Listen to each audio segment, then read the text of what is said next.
uh, okay.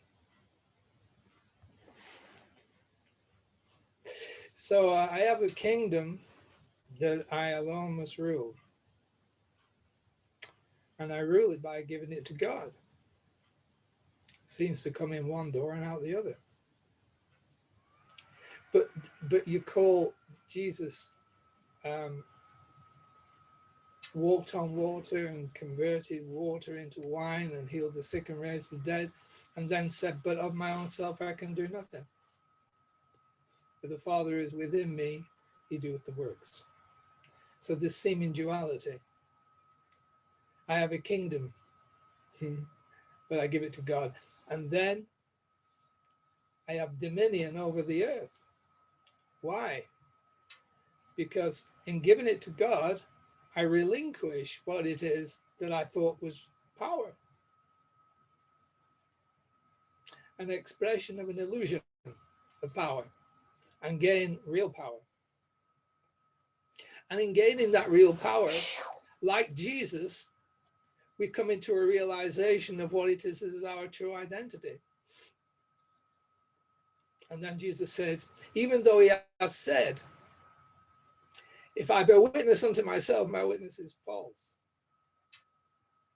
But through that power, he realizes, I am the Father of one. And so too do we. So the miracle allows us to do that, to actually remember, to awaken to the realization of what we are as the Holy Son of God. Oi! So it's not just about form and changing form and making a beautiful world and having a good experience and a good relationship with the world. It's about awakening and remembering what is our true identity. So it's an identity situation, an identity driven purpose. And as we awaken to our identity, we realize nothing went wrong. So there's no change taking place. When we awaken, it's not like a beginning. It's a continuum, a continuous awareness, just like when you're waking up in the morning and you've been dreaming, and the moment that you're waking up, the dream ends and reality steps in. It's all in the same moment. Woo! There's not two things there, you see. We don't have to actually relinquish the dream and awaken as two separate things, because what happens when we do this is we have a process of awakening that seems to take place in time when we've made the decision out of time to awaken. And that process is the giving up of judgment and the exchange of judgment for vision. The exchange of the grievance for the miracle. The exchange of the crucifixion for the resurrection.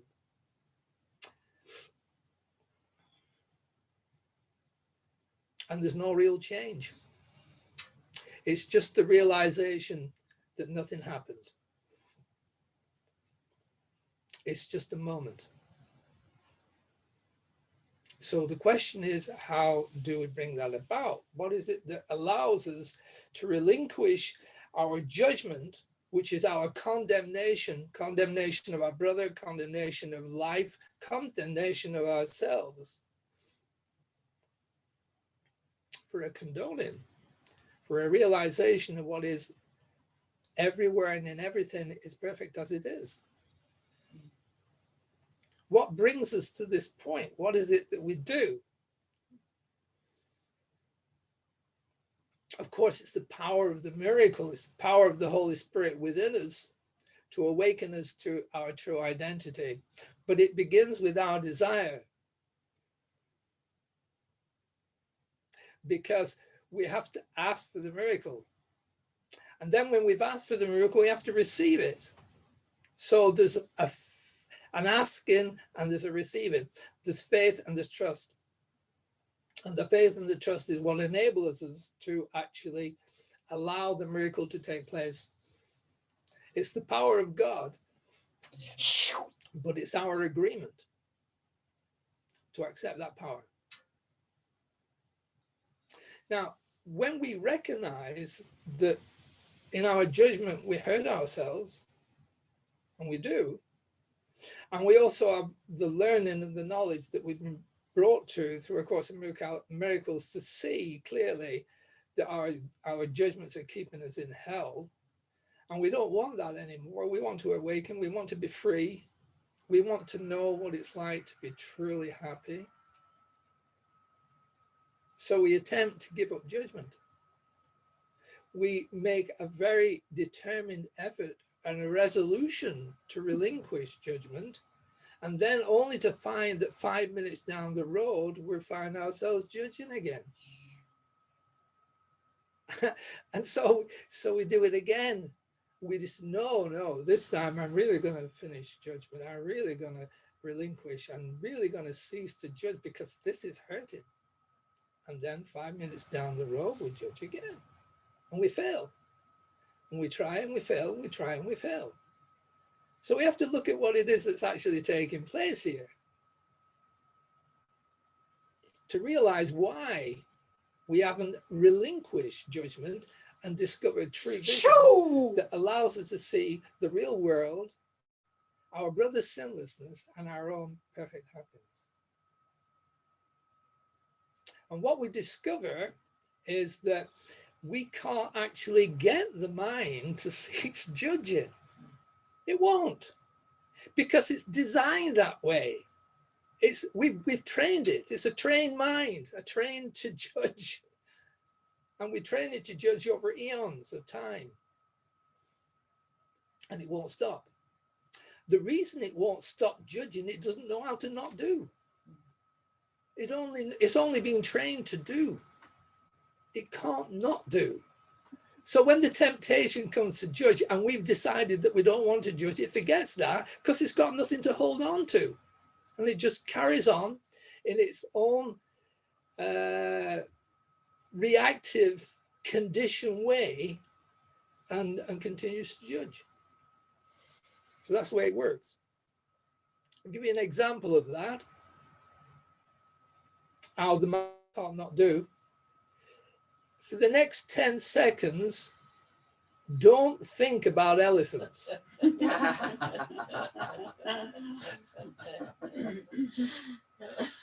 9, 10. Anybody manage that? Not really. The suggestion has been made. The mind has picked up, it doesn't know what to not do. It only knows to do. So it thinks of elephants. And so it judges. So what we have to do, we have to change tack a little bit there and work in a different way altogether by allowing the mind to judge. We allow the mind to judge, but we change the judgment. Instead of judging the way we do, we judge it right. Okay? Instead of condemning, we condone. Instead of holding a grievance and attacking, we bless and give lovingness.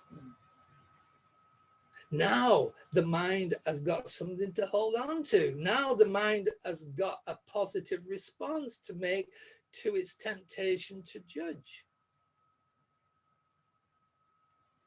So that is the real training of the mind. Or rather the untraining of the mind. And so that's a preparation, if you like, for the miracle, because in that response, in that true response, that's a request for the miracle. It's only the miracle itself that will train the mind, that will bring about a complete and total transfer of that position of judgment to vision. But now we've got a space within for that to happen.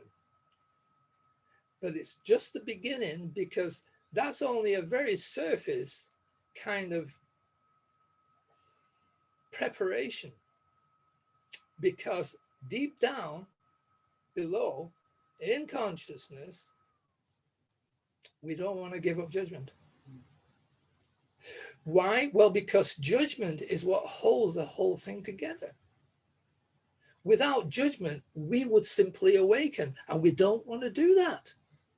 Oh, yes, on the surface, we do read the Course in Miracles, we've done the lessons, and yes, we want to awaken because we know that that's going to bring us into heaven, and it's a beautiful idea. But not at the price of losing what I am, not at the price of losing this image that I've created and I've been very used to for a long, long time. And I don't want to make a sacrifice like that. So deep down, we're refusing to awaken. We're refusing to see what it is that is there because we prefer to stay blind. Until the point is reached where we actually desire to see more than the desire to stay blind. That's where the scale tips. That's where we begin to actually awaken. And we will find our way home because the power of the Holy Spirit will support that choice. Right? So it's a desire, the desire to awaken, the desire to see things the way they really are, the desire to be free of self-condemnation and judgment. Another example of this is where Jesus says to Peter in the Bible that before the cock crows, you'll deny me 3 times. Thrice. Now, does that sound like Jesus is taking away Peter's power of choice? It does, it sounds like that, but it's not actually happening like that because the choice has already been made. And all that Peter's going to do is play out that choice in form. And he's got no choice at that level because he's already made the choice. And this is the question, this is what we have to do.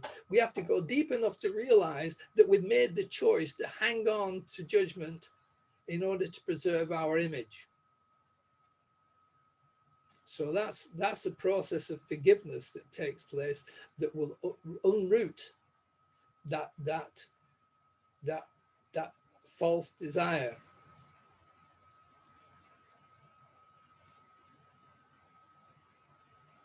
We were talking recently about how we need to awaken to what we really are, which is a state of desirelessness. Remember? And how would that work if we desired that? Was there a contradiction between desiring what it is to be, what we really are, when what we really are is desirelessness? It only seems that way. The answer, of course, is the miracle. But really, the truth is can be tested very easily, because when you desire to be desireless, what you design is reality, and there's absolutely no conflict there at all. You'll discover in your attempts to actually reach that place that your mind becomes very peaceful.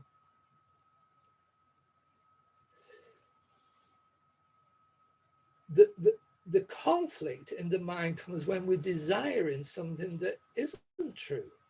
When we desire what is true, we find peace, even in the process. Trust me and try it. So on that vein, I'd like to just read from a section in the text, the vision of sinlessness. It's in chapter 12, which expresses and amplifies this point. Sorry, chapter 20. Truth is restored to you through your desire, as it was lost to you through your desire for something else. Open the holy place that you closed off by valuing for something else. And what was never lost will quietly return. It's been saved for you. Vision would not be necessary had judgment not been made. Desire now is all undoing, and it is done for you. Do you want to know your identity? Rejoice in what is yours, but for the asking. And all this is given, waiting on your desire, but to receive it. Vision is freely given to those who ask to see. Amen. Thank you. Thank you for listening.